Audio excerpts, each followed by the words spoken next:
This podcast is part of the Red 5 Network. For more Red 5 Network podcasts, visit red5network.com.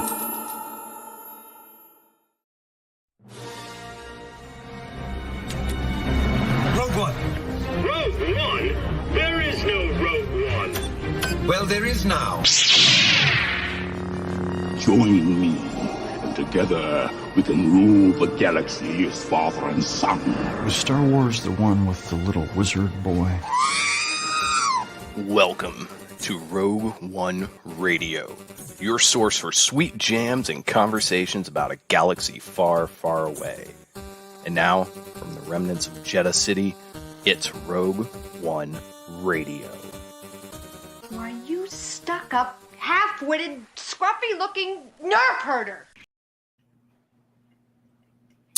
Hey folks, this is Rogue One Radio. This is episode number 39. I am part of your host team, Steve. With me, as always, is DJ. How's it going today? It is definitely going. So I would say that's at least in the right direction. Yeah, you're working on better than nothing. Oh, absolutely. But cool, awesome, yeah. It's been a crazy week. We had taken a little short mini vacation. Met my wife and some of the kids in East Texas, and stayed at a really nice place out there that had a indoor water park and all that. So the kids were able to have some fun. It was a long drive back on Sunday afternoon. I think it took us 9.5, almost 10 hours. Didn't get in till almost 2 a.m. and had to be up by 6 a.m. to report for work. So not a whole lot of sleep, but I got some rest in there. Got caught up on all my assignments there for work. Other than that, really haven't been able to read much or play too many games. But I have tried to keep myself on the pulse of the news of all of our geekdoms. A little bit of news this week, but not too bad. How was your week? It wasn't bad.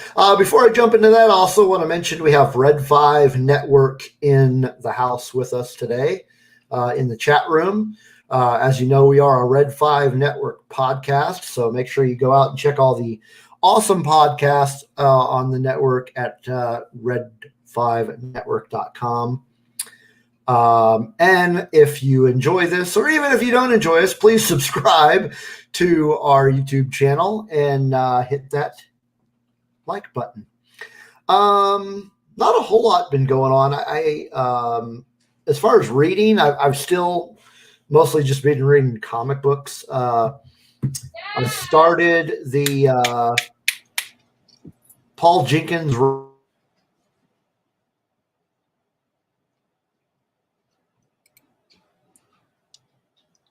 Oh, I think we had a freeze up there by Steve. We'll see if he comes back, but we'll check in on the chat while we try to get him back. Oh, nope. Oh, there we are. There you are. That's odd. That happened last week too. Huh. That's very strange. Anyway, I was reading the Inhumans, and I haven't gotten very far into that. Last week, I think I was still doing a bunch of Captain America reading. Yeah. Last night, I actually read a graphic novel, trade paperback, whatever you want to call, of Captain Marvel. I recently rewatched that movie on Disney Plus, and I was watching some of the extras, and they had mentioned that they had a writer of the Captain Marvel comic consulting on the film. So I decided to read some of her run on Captain Marvel, and I started and finished that last night. So that was a good quick read and fun read. What else? I actually have not been playing very many video games. I don't think I played any this week. However, I was out of town for a couple of days this weekend, and I was in a comic book / game shop, and I bought a. Have you ever heard of the card game Munchkins? Yes. Okay.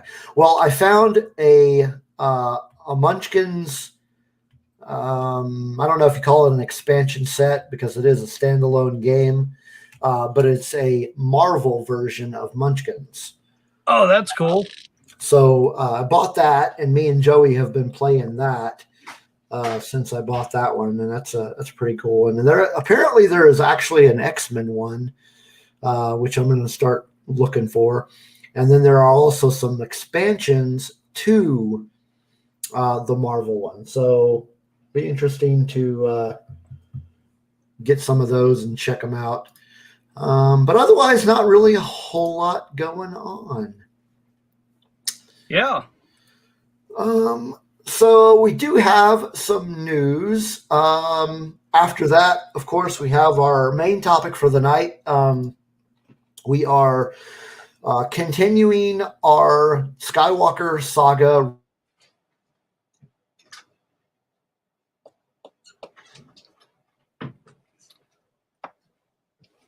So yeah, we are definitely getting into our Skywalker Saga. Hopefully, Steve will. I'm losing you. All right. Yeah, I was just giving a recap since you froze there. That hopefully we're going to be getting to our Empire Strikes Back recap of our Skywalker Saga series that we've been doing over the last few weeks, well, every other week.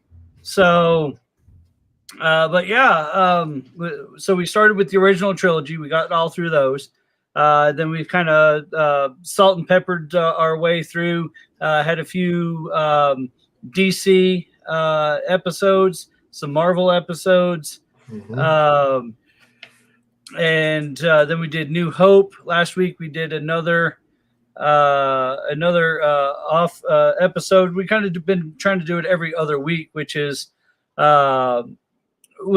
really cool. Also gives us a break from Star Wars a little bit.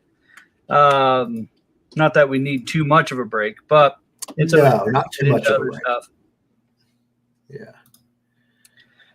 But yeah, so this week is Empire Strikes Back, the second movie in the original trilogy. I know a lot of people have this marked as their favorite, such as Ro and the Red 5 Network. That really feel that this is the not only the strongest movie of the original trilogy, it's the strongest movie of the entire Skywalker saga. So I think we have Steve froze again. So I'll just continue to ramble until he comes back. But yeah, this was an interesting one for me. I won't say that Empire Strikes Back is my all-time favorite one, but it's definitely up there. There's lots of the characters that we love. And we also get some new characters in there that definitely make a great impression. Not only that, that's their starting point for other movies. So welcome back, Steve. Yeah, I don't know what's going on with this thing. It keeps... I don't know if it's my... it can't be my new computer because this thing should run like a champ. Yeah, it's maybe your internet just doesn't like Macs for whatever reason. That could be it. Wouldn't surprise me. Anyway, continue what you were saying.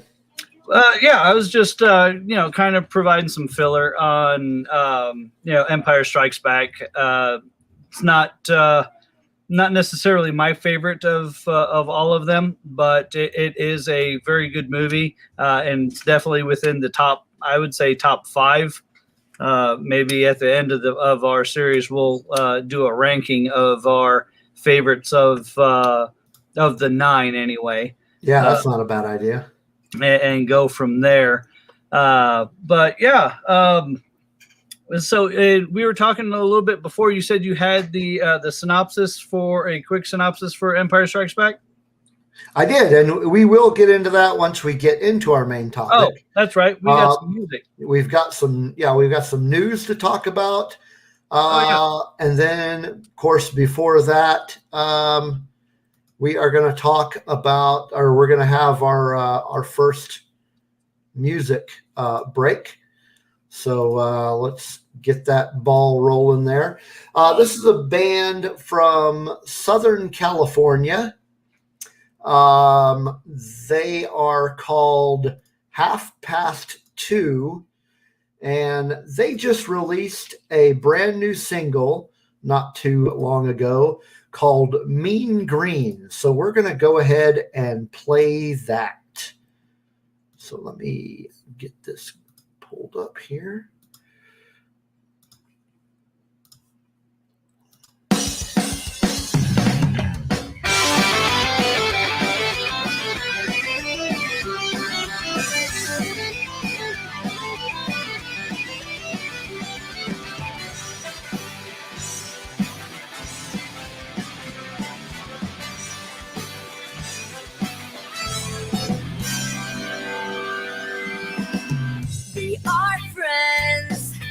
But where it ends is where the ugliness is. Nursing madness again. Can't let it take me. Something unhealthy on my heart, in my head. Swallow it down. Tied up with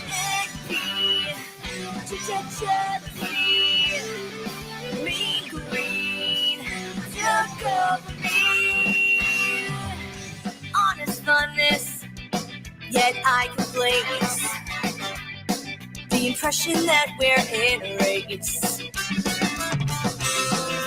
Feel it sizzling, it's happening to me. Misty green in between, silently I'm suffering.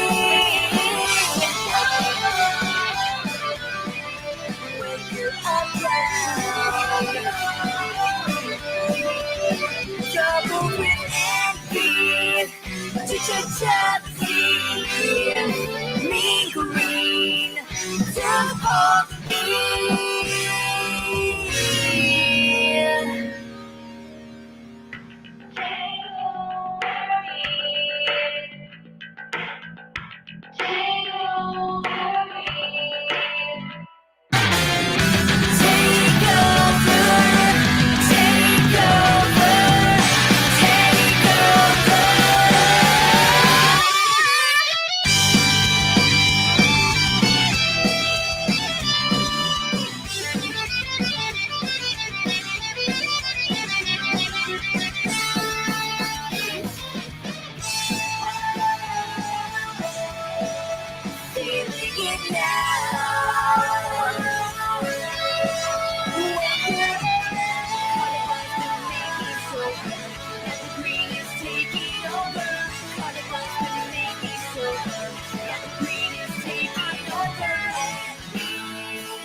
All right, a little kind of punk ska for you from Half Past Two.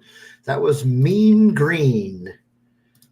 Good Not stuff. bad. Interesting sound. I liked it.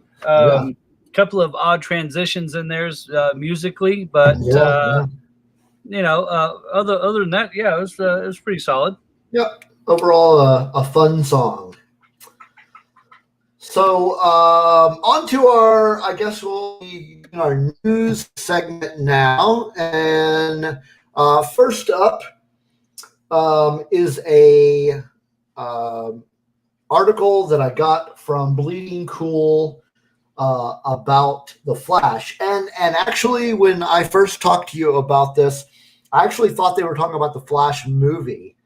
And as I read through the article more, it's actually about the TV show.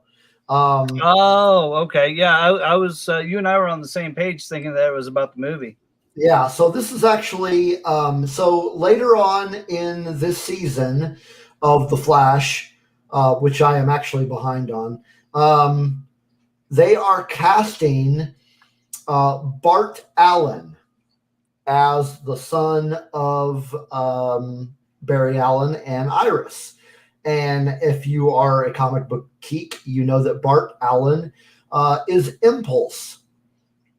So how they're going to fold him into the show is going to be interesting. But they have announced a casting for that. And cast as Bart Allen is going to be Jordan Fisher, who the face looks familiar, but quite honestly, I don't know where I would have seen him, and the article doesn't really get into that. But yeah, this character was created back in 1994 by Mark Waid, and he's a very interesting character for the comics. So I am actually looking forward to seeing what they do with him in the show. Hopefully I will get caught up with that soon. Awesome. Well, what do you got? So my first news here is Marvel related, and it has to do with the latest edition of the Thor franchise, Thor: Love and Thunder. And we have another A-list celebrity is going to join the cast, or has joined the cast, as the photos have already gotten out. But Marvel originally wanted this to be a secret, but as most things go in the age of the internet, nothing is a secret for long, and once it's out, it never fits back into the box. So we have Russell Crowe joining the crew. He was seen in photos from the set and with other cast members, and Marvel actually did admit that yes, he will have an untitled or as of right now, untitled role in the movie. Don't know exactly what he's going to play, who he's going to play, or anything, but it should be pretty interesting. I've really liked a lot of his movies in the past. Definitely has the acting chops, and I've seen him in a few action movies as well, so he could definitely throw down with some action scenes. So yeah, it should be interesting. Yeah, we were talking about this earlier. I actually liked his iteration of Jor-El in Man of Steel, so it'll be interesting to see where he goes in this film. Yeah. So also in the Marvel movie vein, we have got an announcement that this is from comingsoon.net that both Captain Marvel 2 and Ant-Man 3 are set to start filming in May. Hooray! So I'm looking forward to that. More so with Captain Marvel than with Ant-Man. I am looking forward to Ant-Man, but Captain Marvel, I might be in the minority here, but it's actually one of my favorite MCU movies. I would probably put it I would say it's in the top 5. Wow. Yeah, I really liked Captain Marvel, and I am looking forward to seeing what they do in the sequel. Of course, especially with the wrapping up of the WandaVision show with specifically Monica Rambeau, who in the movie Captain Marvel was a little girl, but of course, as you can see, she's all wrapped up or all grown up now, so we're looking forward to seeing that relationship blossom a little bit more. And then in regards to that particular movie, actress, I'm not sure how to pronounce his first name, Zawe Ashton, has been cast as the role of the film's antagonist, but I don't know who that is. But Captain Marvel is currently set for a November 11th, 2022 release. And then, of course, we've got Ant-Man and the Wasp, Quantumania. No official release date except sometime in 2022. So another Marvel movie that we hope to see next year. Yeah, absolutely. And I think that, as you mentioned, WandaVision was a great jumping off point.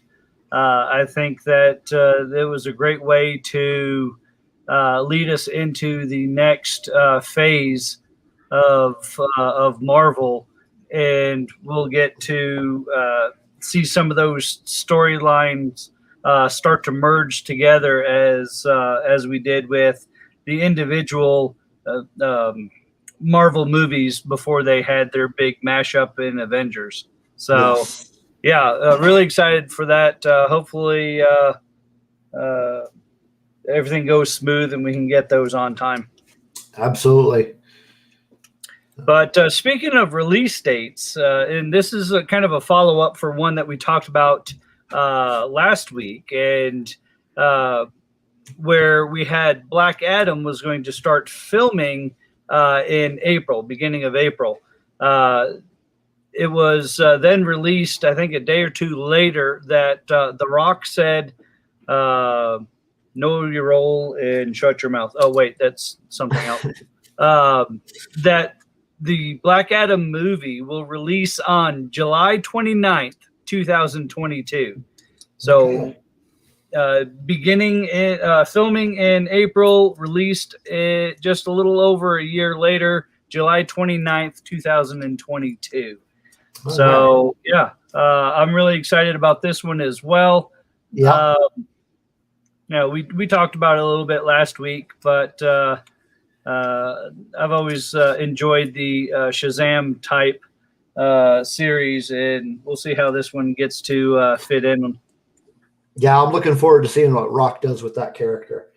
Yeah. Shifting gears a bit away from the comic books, we actually do have some news, a couple of pieces of news about Star Wars.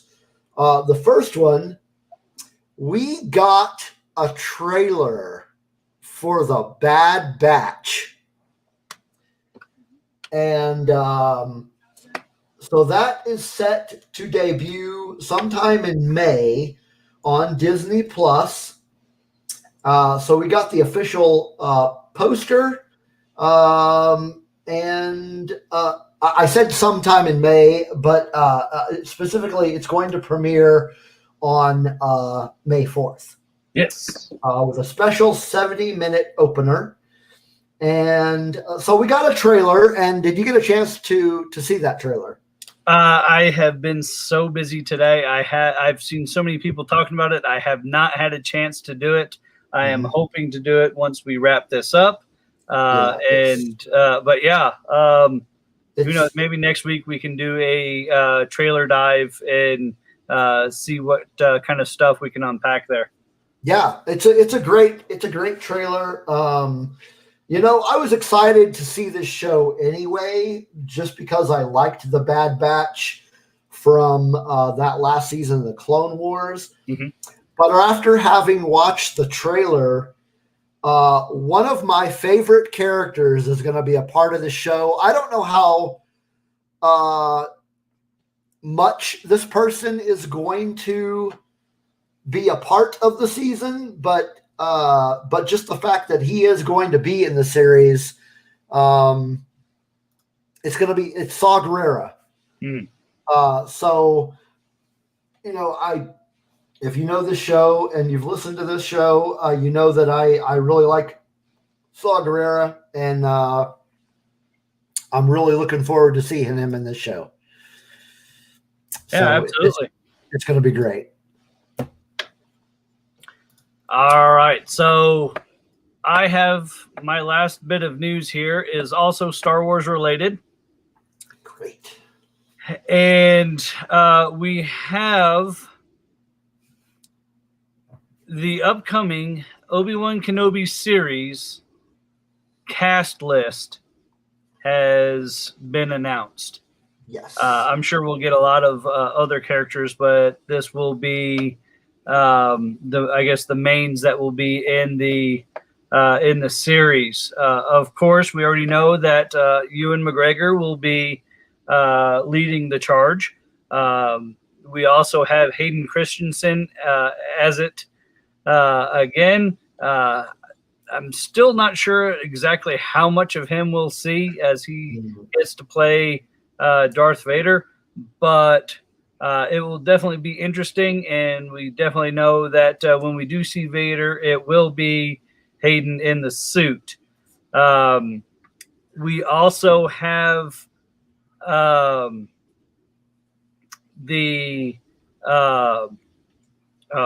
Joel Edgerton, I believe, and Bonnie Piesse, maybe. I'm not sure how to pronounce that last name. Piesse. Close enough. They also played Uncle Owen and Aunt Beru. So we'll get to see them reprise their roles, which is always cool when they keep up with the continuity such as that. And we also have a lot of other people in there. Camille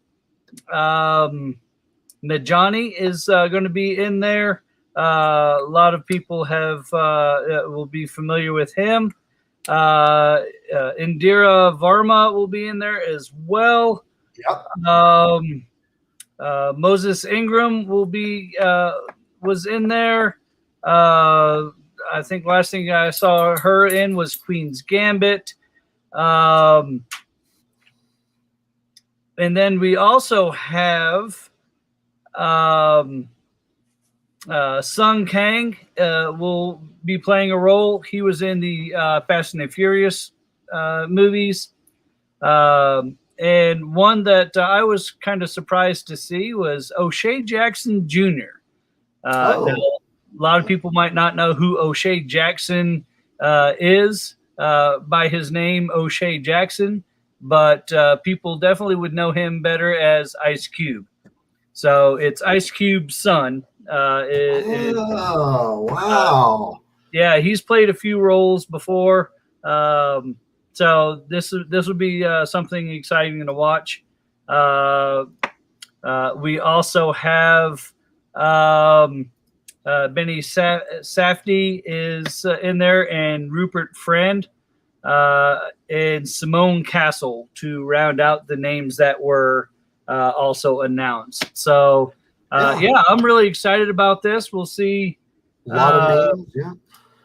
You know, I was kind of shocked when they announced it, and happy that we got a few more pieces to the puzzle to put in.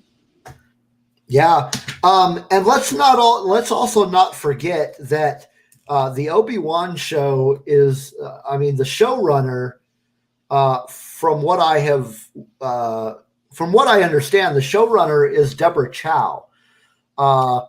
Yeah, she's the director. Yeah, so she directed a couple of episodes of the first season of Mandalorian, and those episodes were outstanding. So back then, when we heard she was taking over for Obi-Wan, I was really happy about that. Yes, absolutely. Also want to welcome a couple other people. to the chat. We've got RFB back with us. Welcome back to the chat, RFB.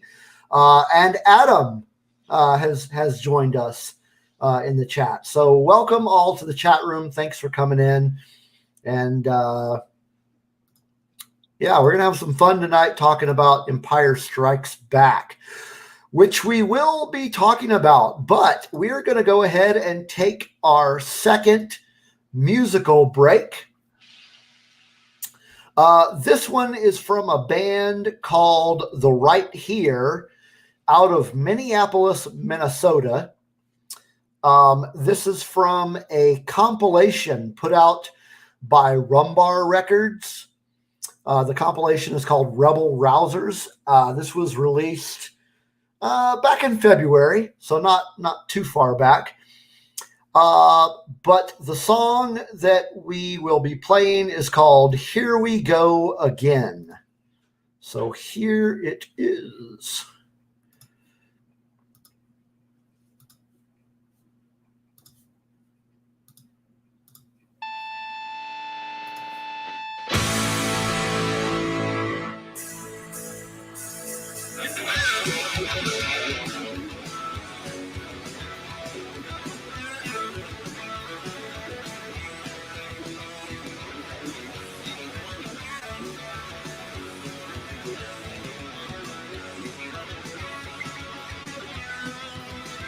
Tell me now, what's the point of all of this? If you got something, a better option, I'm all ears. 'Cause I can't help, no, I can't help but thinking it's been a long time since I've held high any thoughts that don't disappear.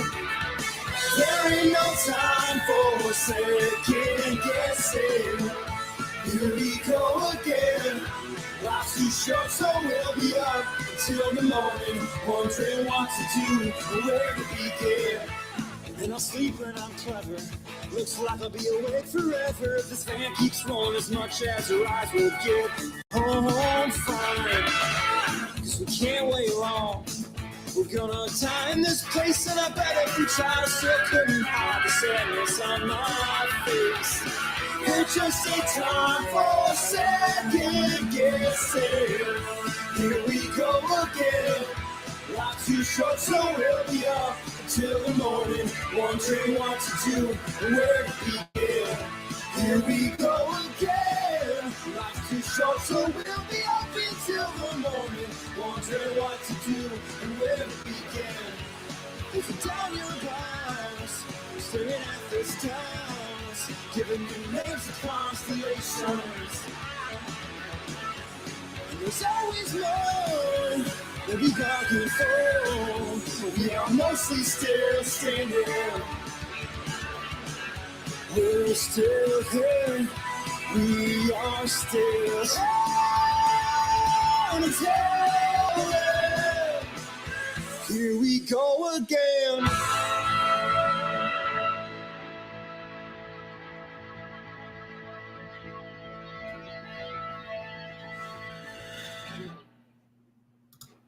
All right, that was Here We Go Again by The Right Here.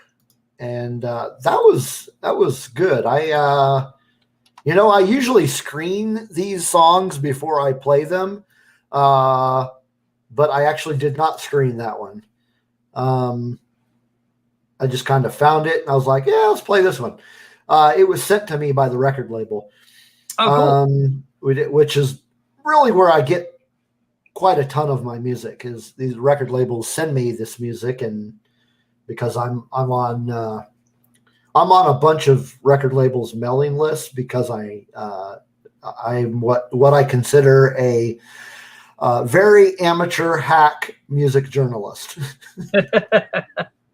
Oh, I'm sure you're better than what you think. Well, maybe, I don't know.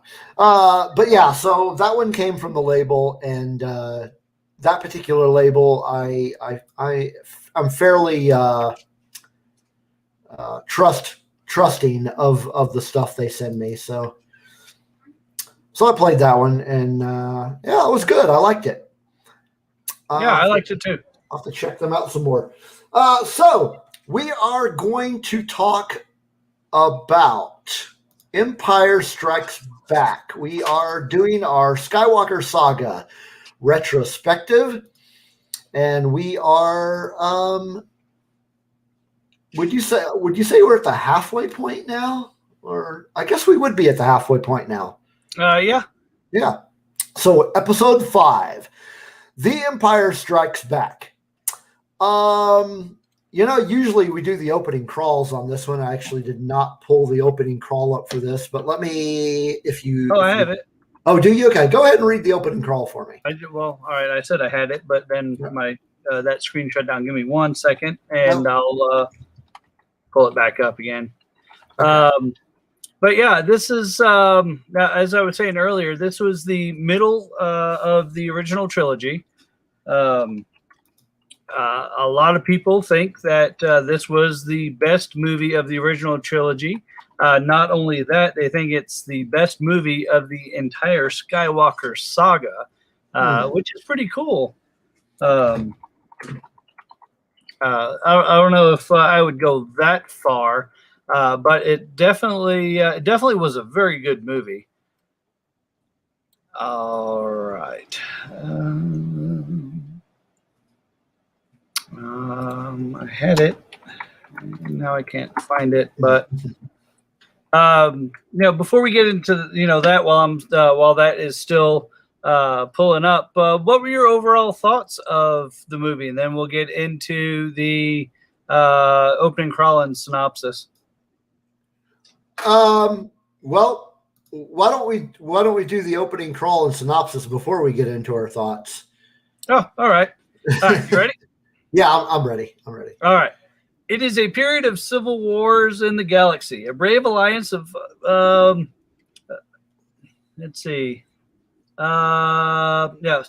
brave alliance of underground freedom fighters has challenged the tyranny and oppression of the awesome galactic empire. Striking from a fortress hidden among the billion stars of the galaxy, rebel spaceships have won their first victory in a battle with the powerful Imperial Starfleet. The Empire fears that another defeat could bring 1,000 more solar systems into the rebellion, and Imperial control over the galaxy be lost forever. To crush the rebellion once and for all, the Empire is constructing a... Is that right?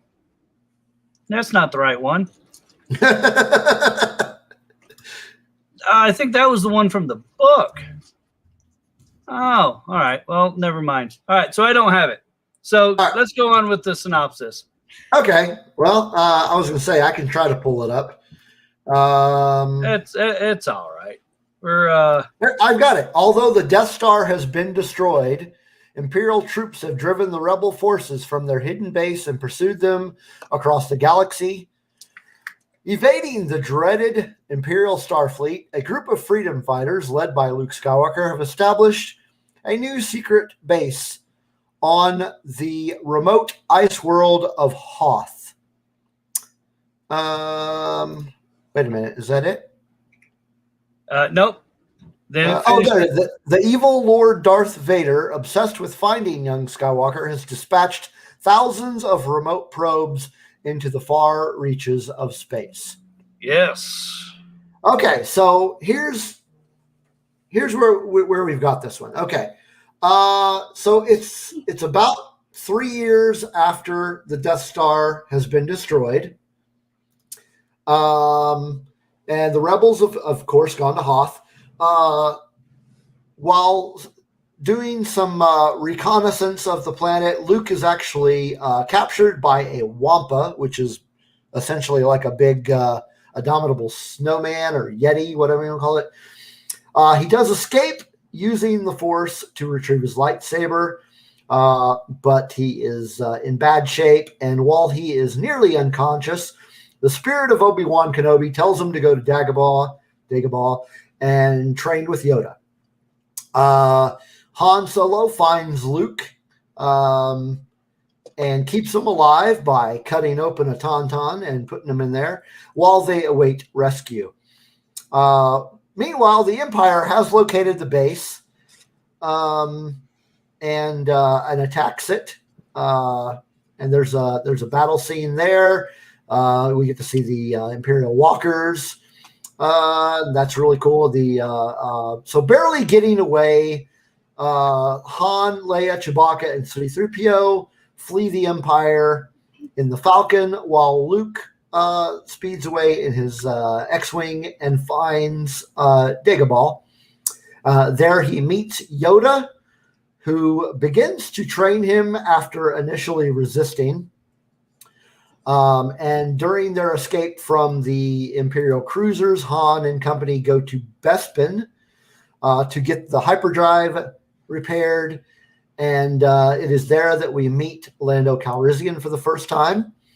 And then we also find out that the Empire has tracked them all to Bespin due to the efforts of bounty hunter Boba Fett. Han Solo is frozen in carbonite in order to test the process for his real prize, who is Luke, who, meanwhile, has sensed that his friends are in danger and leaves his training with Yoda early. Luke and Vader do meet up in battle. Ultimately, Darth Vader chops off Luke's hand, and we reveal the dun-dun-dun that he is Luke's father. Luke escapes via an air shaft and is rescued by the Falcon, who is now piloted by Lando. And it ends with Lando and Chewbacca beginning their quest in the Falcon to find Han Solo, who, of course, was taken by Boba Fett and delivered to Jabba the Hutt. And that is our synopsis. Very nice job. Thank you. Initial thoughts. This was one of my favorites. As far as ranking, this one actually is number 2 in my ranking. A lot of really cool stuff happened in this. We get to meet Yoda. We get to see Luke finally starting to train in the ways of the Force. We get to learn more about Han and Leia's relationship. We get to see that climactic battle between father and son, which, of course, leads me to the very climactic moment of finding out that Darth Vader actually is Anakin. And so, yeah, this was a great one. This is actually the first one that I saw in the theater. I'm sure we've talked about this before on the show, but back when it first came out, I was. Let me think here. I was about 7 years old, and my parents forced my sister to take me to go see this. And then one of the things I remember is that my sister, of course, had no desire to watch this, so she actually disappeared right after the opening credits started to go, or opening crawl. And disappeared and went into another movie. So, there I am, a 7-year-old sitting in this movie theater by myself. But it didn't really bother me because I was just enthralled. I was like so into it, just like, this is so amazing, and 7 years old was a really long time ago for me, so I can't really imagine what was going through my little 7-year-old mind. But I can just imagine how awesome it was for me at that age, because watching it even now, I'm like, this is so great. Yeah. Yeah, absolutely. And I guess my initial thoughts were, it was a very good movie, and like most very good movies, it left me with a lot of very good questions. I know I was at the theater to see it. I was 6. I remember going to the theater and seeing it with my mom. We saw the first three together. So that's always it was always a special time. But yeah, it was it was really, really good. The special effects, even at the time before the remastered versions and the updated versions, were second to none. I really felt like I was on places like Dagobah or on the ice planet with all these massive AT-ATs going around. Everything just was so believable at that time. It really captured my imagination. And then, like I said, when you get that reveal of who Vader is, it was absolutely amazing. You're like, what and how and good gravy. It was something special. Still is something special. I watch it a lot. Not my all-time favorite of all of the movies. But it is also the first time that we get to see Palpatine. And that was great. I always, was intrigued by, who's that old guy and why is he in charge? And so, I love that part of it. The other things that we'll get into, I'm sure when we hit a little bit further in, but yeah, that was my overall reaction to it. Absolutely loved it. The toys for that one were absolutely phenomenal. Whether it was the Dagobah play set or the larger scale AT-ATs that you could actually kind of put together and move around were great. I think that was the first time that we could actually get the Millennium Falcon toy as well. Was during Empire Strikes Back, because I don't remember having it before then.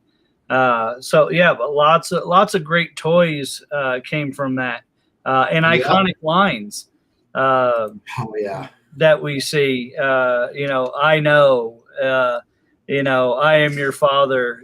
How many spoofs of that one line do we see in other movies? It's I just assumed it's just a Wookiee. Yeah. The scruffy looking nerf herder. I mean, there's so many great things that came from that movie. It's it was great. And then how about another great line from that movie? Apology accepted, Captain Nita. Right? Yeah. I really liked. I love Star Wars. And A New Hope was fantastic. But the depth of characters that we got in Empire, Lando Calrissian, we've seen some of these people before, but when Lando comes on the scene, he's just so smooth. Yeah. Even who do we have here? And that, it's with that grin. I'm like, wow, this guy's smooth. That's cool. Yeah. Yeah. And just that there was so much intrigue. And it unlocked so many different things, even now that when I look back at it, that I still find like hidden things in there. Yoda was great in this movie. Yeah. When we first see him, you get this idea that this is just a goofy little native that's messing with Luke and just kind of being this little gremlin. Mm-hmm. And then there's that scene where his face goes from like goofy to like when they're in the hut eating, and his face just goes completely straight, and it's like you realize this has been Yoda all that time. Yeah. And Yoda is great in this movie. Love him. That whole line of I'm looking for a great warrior, and he's like, wars don't make one great. Yeah. And I'm like, wow. All right. Yeah, this is getting deep. Yep. Adventure, excitement, a Jedi craves not these things. Yeah. Another line from it's actually from when they first meet. And it's not really iconic as far as the film goes, but me and Joey say it to each other all the time when we're trying to get something from like a physical item from somebody or from one of us. We'll go, mine, or I will help you not. So it's just some of the things he said during that first meeting were just hilarious. And yeah, Yoda was great. Absolutely.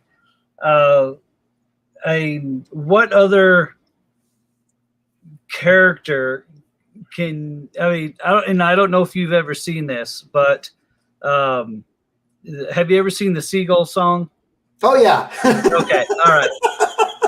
So, I wonder if we could play that in here. Oh, I don't know. But just everything about it was just absolutely amazing. And what other movie can you get stuff like that? Yeah. Such a pop culture icon. Yeah.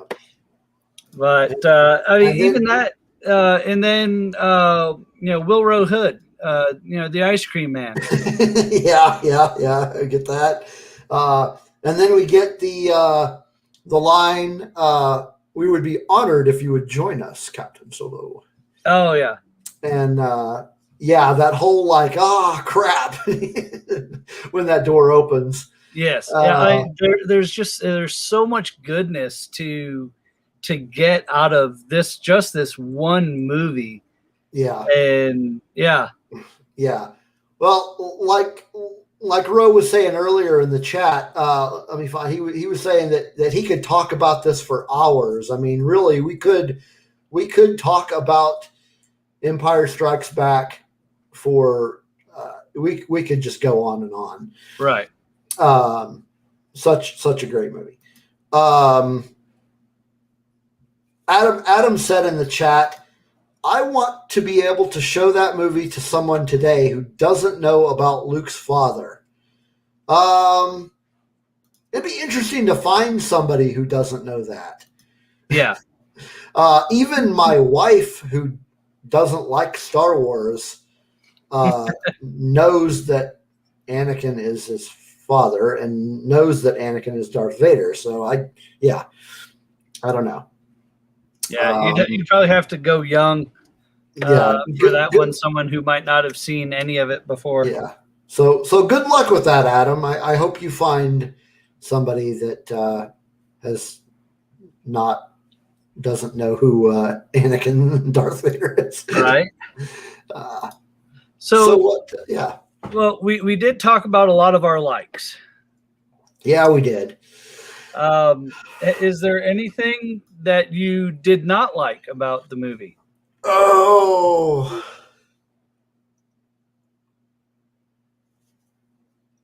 No, I can't think of anything I didn't like. I maybe would have liked to got a little bit more of the Emperor.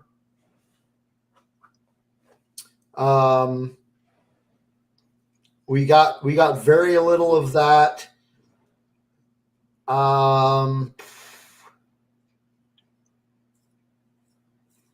No, I can't really think of anything I didn't like about it. Right. All right, so I guess I'll go. Okay.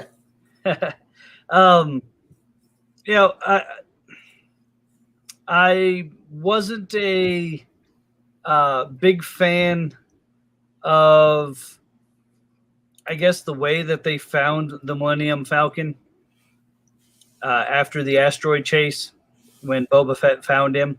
Okay. I mean, he's like, oh, I learned this trick, and then, so it's like supposed to be this super secret trick that probably nobody else would know about, but yet how'd this guy know about it?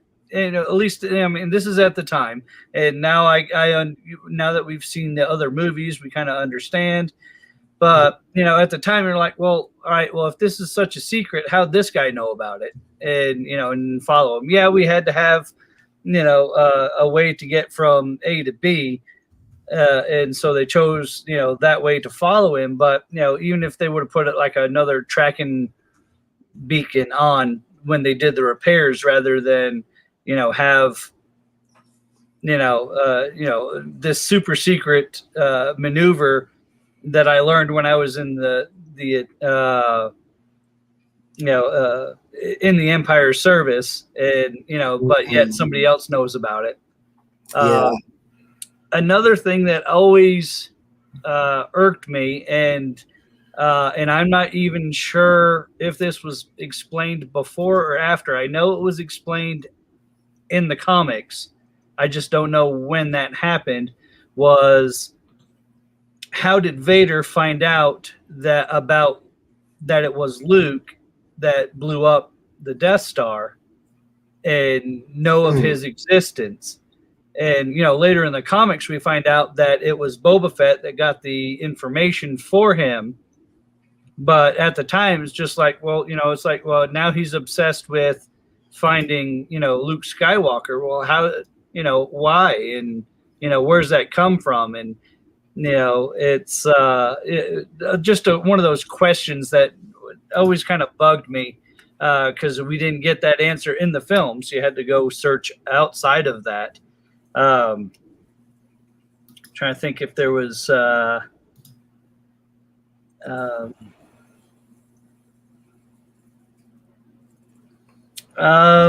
yeah, I mean, other than that, I mean, I know a lot of people, don't like the whole Leia kissing Luke idea.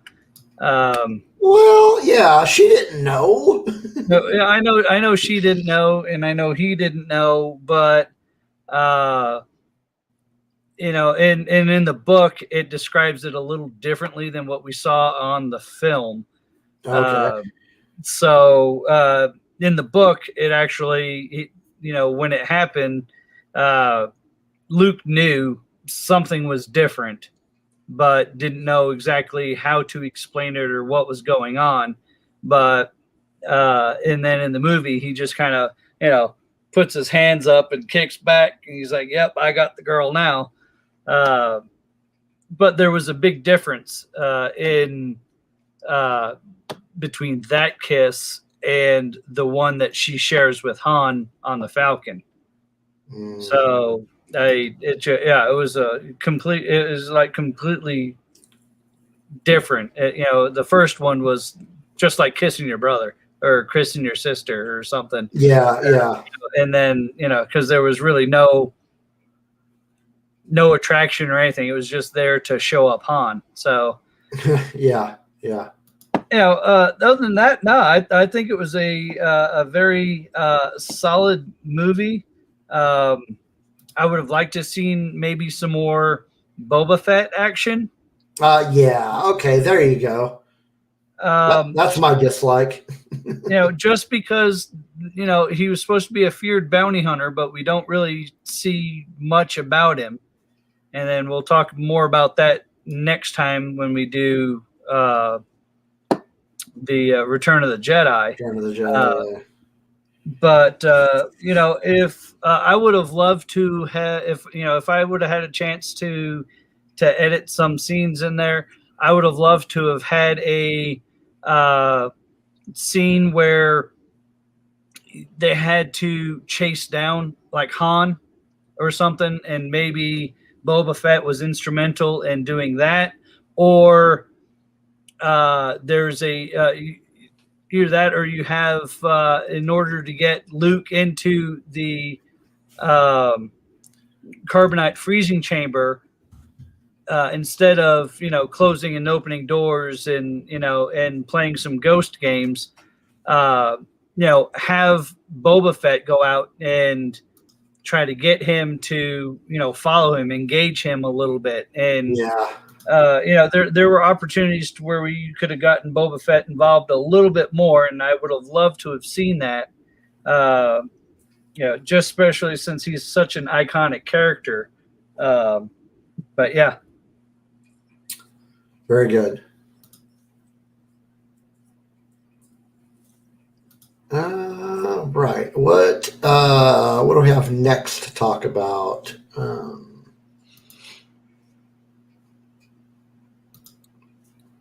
Normally we have all this written out, but for Empire, we really didn't need too much of it. Hey, we're talking about Empire Strikes Back. All right, go. Yeah. Maybe. Well, I was going to say we could talk about favorite characters that were specific or showed up for the first time in this one, but we kind of hit that too. Yoda, of course. Lando, for sure. Like you said, we get to see the Emperor for the first time. Instead of just hearing about this Emperor that we know nothing about in A New Hope. Really all of the bounty hunters, it was cool to see them. Yeah. The bounty hunter row on the Star Destroyer. That was cool. We got to see, of course, Boba Fett. We got to see IG-88. We got to see Bosk, Dengar, Forlom, Zuckuss. Didn't get any interaction with any of them, but just to see them. I kind of feel like those characters were put in there strictly for merchandising purposes. And I was thinking that as well. We got a lot of that in the cantina scene in A New Hope as well. They didn't have any lines, but man, they sure made action figures out of them.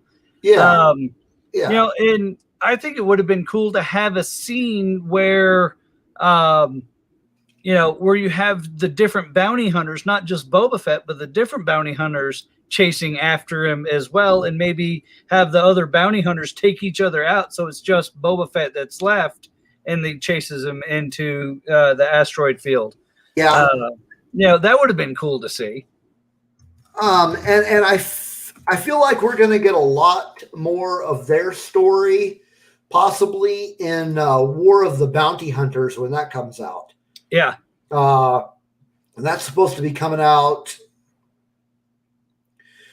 Oh man, I can't remember when that was supposed to be coming out. I thought it was. I want to say it's coming out in May. See, I had June in my head, but you might be right too. Something's coming out in May. As far as Star Wars comics, so it could be that one or it could be something else. But I'm looking forward to War of the Bounty Hunters because I think we might get some more deep dives into those characters. Right. So as far as characters go, I think that's for the most part all the ones that are kind of introduced in this show. Yeah. Or in this episode. But yeah, I'd have to say as far as a favorite character goes, it's definitely got to be for this movie, it's got to be Yoda. Yeah. Yoda kind of steals the show in this one. I would agree with you 100%. Other than Yoda, I would say another one would be Vader. Yeah. I mean, we saw him in A New Hope, and he was menacing. He had a few tough guy lines. we got to see him pilot stuff, but not really much as far as substance. Yeah. And then in this one, we see him taking charge. He's leading this search. We get that confrontation with Luke, and we really, we can see that that dynamic between those two characters. I thought as far as evolution, Vader was really big in this one. Definitely. And an honorable mention has to go out to the Exogorth, which of course is the asteroid space slug. Oh yeah. Let's see how. Trying to take a look at some of the notes from our older ones and see what else we talked about in the older ones. Let's see. Let's go back to here. Yeah, Nicole says that she loves Chewie in the chat, and we actually got to see a little bit more of Chewie, even from good spots. Him and Han working on the ship together, to his anguish when Han gets taken away. Oh yeah, yeah. We get to see how good he is. How incredibly talented is Chewbacca that he can, as big as he is, put a droid like 3PO back together. Yeah.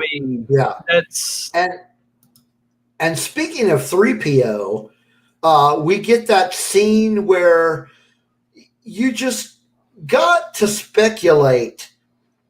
I'm talking about the scene in the carbonite chamber when they're about to put Han in the carbonite. It's kind of hard not to speculate that Darth Vader recognizes him, because the stormtroopers are about to shoot at Chewie and C-3PO, who is on his back, and Vader stops him. Stops the stormtrooper. So just a little part of me always thought that he recognized C-3PO.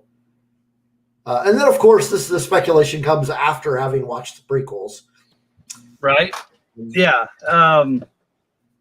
But how many, unless Vader actually heard, or Anakin or whatever, actually heard the name, how many other protocol droids are there in?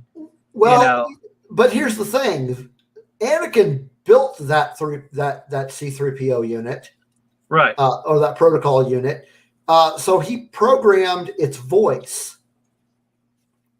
So you got to imagine that he knew that voice. Possibly, yeah. Obviously he didn't have the. Well, no, he saw him in episode 2 when he went back to the farm. Yeah, he was a different color. Went to the farm, but yeah, because at that point he hadn't seen 3PO with any plating. Right. But in that instant, he saw him with the plating. Yeah, that was brass, though. It wasn't the golden color that he had. It was more of a brass color. You're right. I just got to imagine that he knew him by his voice. Yeah.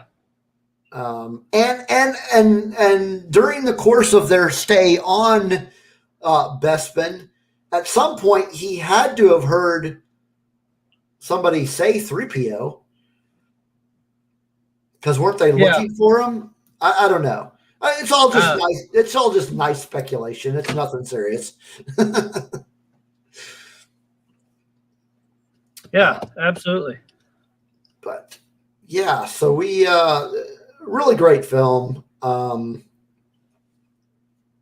Like you had said, a lot of people out there say that it is their favorite. For me, it's number 2. But as far as the Skywalker Saga goes, because my favorite is actually not really considered part of the Skywalker Saga, canonically, if you want to put it that way. But yeah, so as far as Skywalker Saga goes, I'd say it was my favorite. Favorite, of course, being Rogue One. But anyway, did we have anything else that we wanted to talk about in regards to this movie?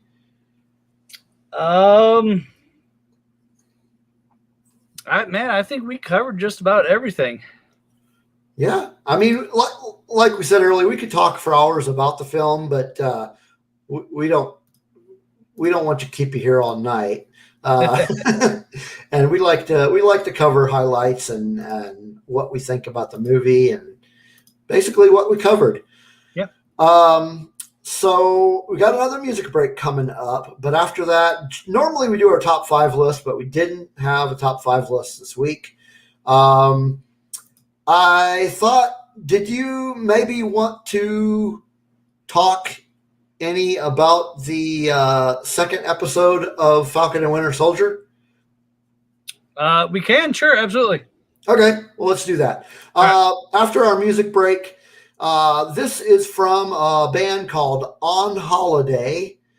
They're actually from here in the Oklahoma City area. They just released a new album earlier this month. It is called Invasion, and the song I'm going to play is called Wanting More. So here we go.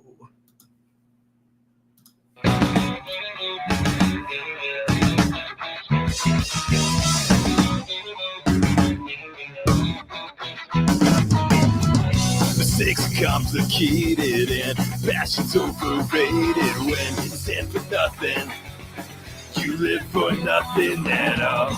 No excuse, just hold it, even though you probably stole it. I see the writing on the wall.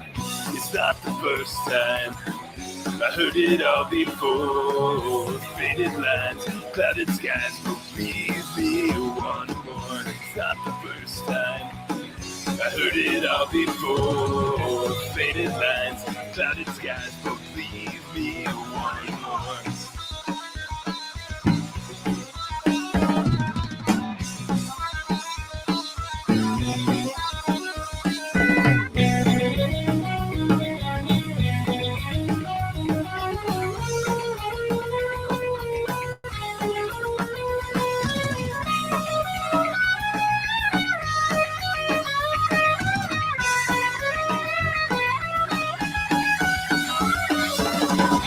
Not the first time, I heard it all before. Faded lines, clouded skies, believe me one more. It's not the first time, I heard it all before. Faded lines, clouded skies, believe me one more.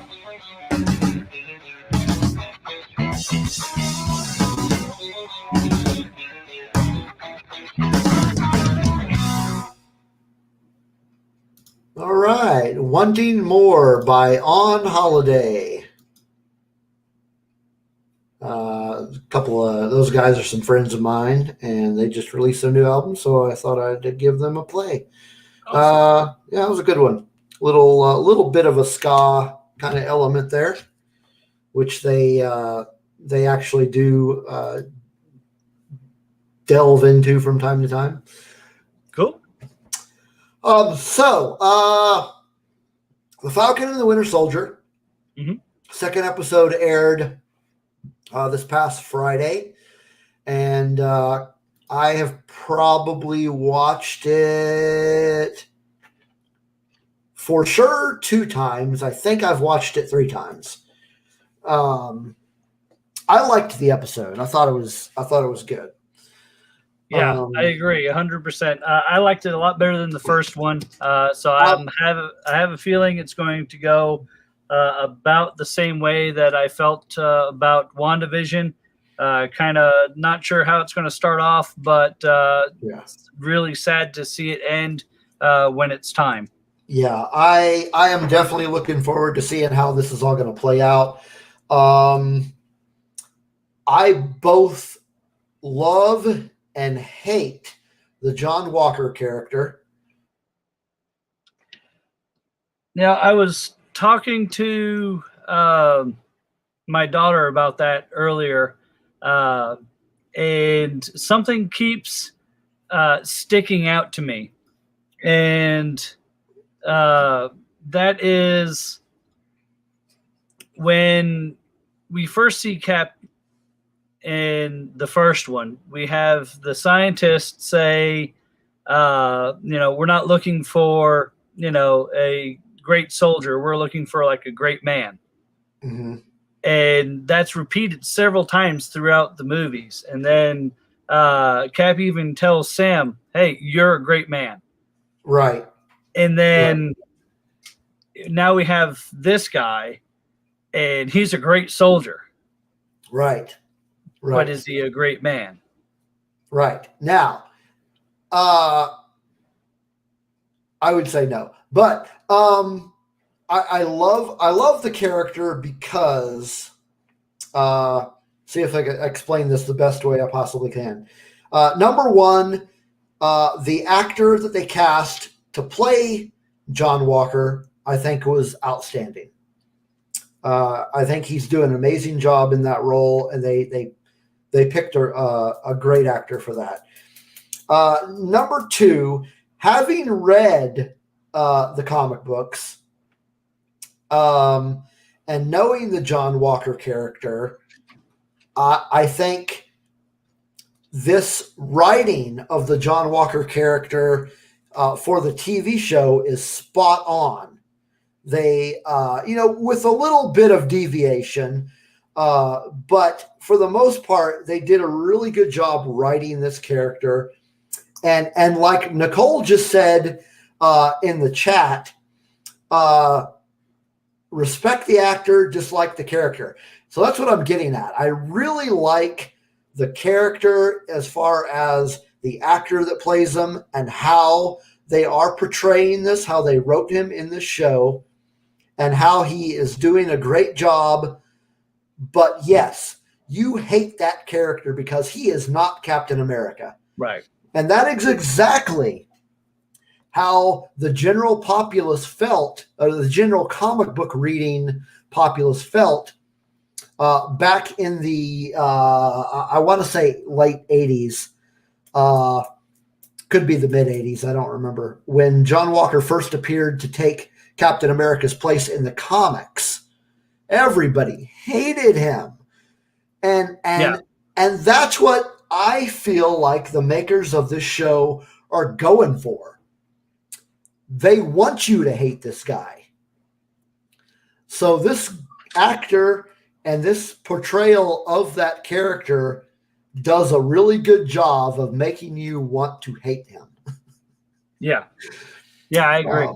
So that's really good. I really like that. And I'm actually looking forward to seeing more of him. I just like to see what I have some theories about what is ultimately going to happen to him, but I will not discuss those theories yet because I want to see how it plays out.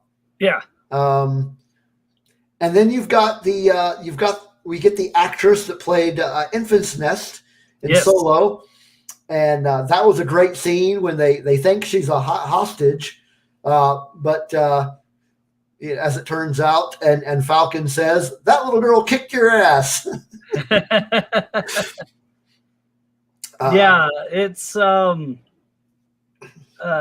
I was glad to see that. Lots of questions, about this, and I know that's where they're going to go. I think at least with the storyline is where are they getting all this this serum from? Mm-hmm. It's pretty cool. It was cool to see her, and I'm like, oh, I know who that is. It's a great great Star Wars tie-in. So yeah. I thought that action sequence, that particular one, was really good in the show. The fight scene on top of the semi. Yeah. That was good. We've got Extra Techie in the chat with us. Welcome. Hey, Sean. So good to have another face in the chat room. Yeah. Glad to see everybody here. Yeah, that action sequence was great. Her character is a very interesting character that I'm looking forward to seeing. Who is this person? Where's she from? You know? Yeah. Yeah, and then of course that final scene where we get to see Baron Zemo in the prison. Mm-hmm. And as we know from the trailers, he is going to get out of that prison. So let's figure out how that plays out. Oh, another character that I really like and really want to learn more about, and really hope that they explore him more, is Isaiah. Yeah. Yeah. That was a good tease, and I hope they don't continue with that tease. I hope they explain that more. Yeah, absolutely. I mean, and we know that they've been trying to recreate the super soldier serum ever since it worked successfully for Cap. So that's where Hulk came in. That was they were trying to recreate it, and it didn't work then. But now it seems like possibly maybe they have this thing figured out. So. Well, and yeah, based on that scene from Baltimore, when they go to Baltimore, apparently somebody succeeded back in the 50s, or at least prior to the 50s. Because Bucky had said they met in 51. So somebody got it figured out, and I hope we get some answers as to who was making the serum and who did it successfully. Yeah, absolutely. So, yeah, and I think this is only a 6-episode series, so we're a third of the way through. I like the direction that it's going. Yeah. So, yeah. I'm going to be very sad when that show ends. I was sad when WandaVision ended as well, but I think that we're going to get a lot of storylines that are going to be left kind of hanging out in the wind for other movies to pick up and pull on those strings and see what we get, which that's what it's designed to do, and it's working very, very well. Yeah, it is. The people that are doing these Disney Plus shows are thus far are on a good pace to get people interested in these characters. Yes, absolutely. So we've got a comment here that 6 episodes might be a good length for this show. And what do we think? As much as I'd like to see more than 6 episodes, I would probably have to agree with you. I think 6 is a good length to tell the story. I'd like to see more, but I think what they're doing and to make themselves set themselves up for success is to only give us as much as will make us want more. Yeah. Well, we got what, 8 for WandaVision. Yes. This one's 6. I mean, the episodes I think are a little longer than what we got for WandaVision. I think these are averaging 45 to 50 minutes, and WandaVision was 30 minutes. Sounds about right. Yeah. It's really hard to say. I thought WandaVision was a great length. At 8, we'll see. This is the first one that we're getting for 6. So I like the things that they're doing so far. I think it's pacing very well. I think it will work out very well. Oh, was it 9 for WandaVision? I don't know why I thought 8. Oh, okay. Yeah, I was thinking 8 too. But yeah, I mean, hey, if you got any other questions about the show, like I just said, we love answering your questions. And you're absolutely right. The pacing from this show. Oh, favorite moment from episode 2. You want to start off? Oh man, the fight scene, I guess, with the super soldiers on the 2 18-wheelers. I thought the action was good. I loved the banter, as you pointed out. When they're talking, when Falcon was razzing Bucky, to me that was really cool to see, and it also brought in that intrigue of, wait, who are these people? It's not just one super strong person. It's there's a group of them. So that was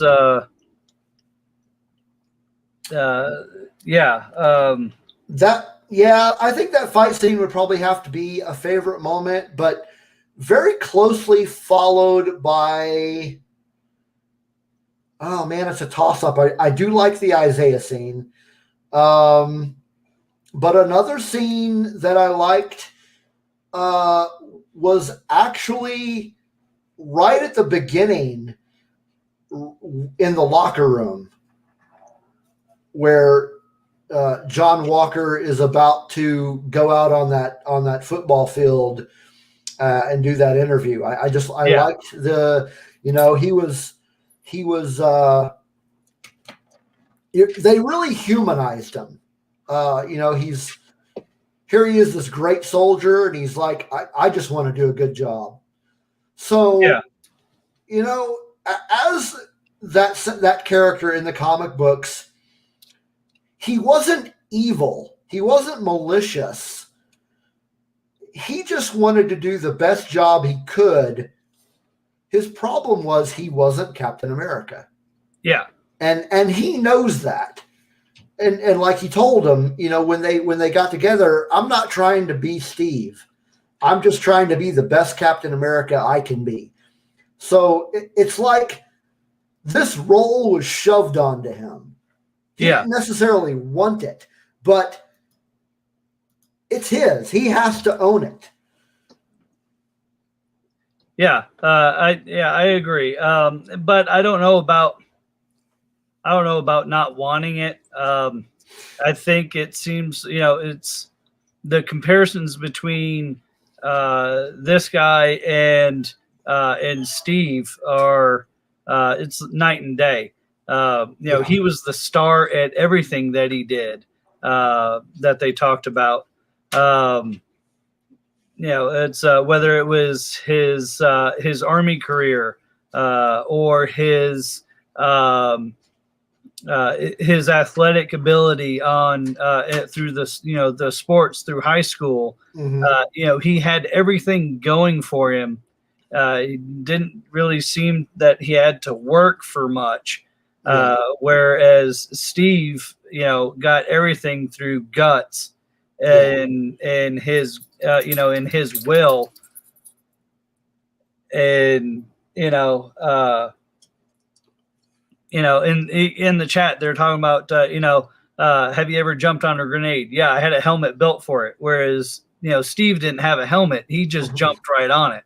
Right. And, it's, just the differences there. Nicole brought up hers was, the staring contest. That whole scene with them two together with the therapist was absolute gold. Yeah. And I was very pleased with the whole entire episode. Yeah. But you're right. There is a vast amount of difference between Steve Rogers and John Walker. But another big difference is Steve had the super soldier serum. Walker does not. Right. So there's another big difference. But yeah, there were a lot of great things about this episode. I loved the line in the warehouse where Falcon's like, "Oh, you're all stealthy. What do you think? You go to Wakanda and now you're the White Panther." Right. Yeah. Actually, it's the White Wolf. Yeah, actually, it's the White Wolf.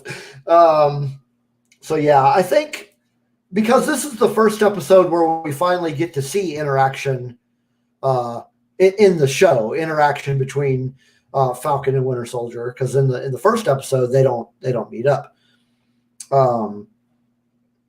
But the interaction between these two characters is great. Yes, the banter back and forth, it's just awesome. But so yeah, we got another one coming up Friday. Looking forward to that. Yep. And then we've got some more Disney Plus MCU stuff coming up. I guess we've got Loki coming up in the next few months. What else do we have coming up? Man, there's so much stuff between. I think Loki. Are we getting? I know Bad Batch is in May. Yeah. I don't know if they're going to hold off on Loki or if they're going to put that out after Bad Batch or at the same time. I would say probably after. Probably after, yeah. And then, of course, in July, we've got Black Widow. Yes. But I wholeheartedly agree with Nicole's comment here.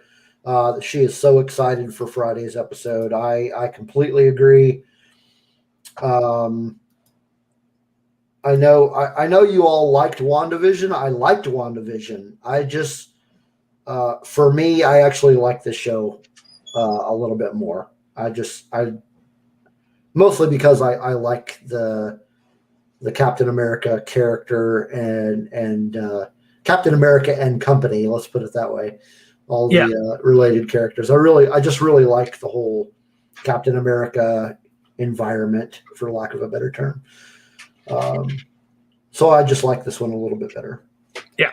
But yeah, I guess that's really all we have to talk about. Next week, we really haven't come up with a plan on what our discussion is about. But on our next episode in the Skywalker Saga series, of course, will be Return of the Jedi. I don't know if that's going to be the episode next week or if we have another theme in mind for next week's show. But we'll be sure to, of course, let you know on all the social medias. So make sure you follow us on Twitter and Instagram at Rogue1 Radio. I've got it there scrolling for you. And then, as I said, make sure that you subscribe to our YouTube channel and hit us up with that like button. And Extra Chucky says, "How dare you like other things?" Yeah. I mean, as hard as it is to believe, there is other stuff out there besides Star Wars. I know, it's crazy. Anyway, so thanks everybody for coming in the chat tonight. Yes. And thanks for tuning in. Thanks everybody for watching the show. Do you have any parting thoughts for us, DJ?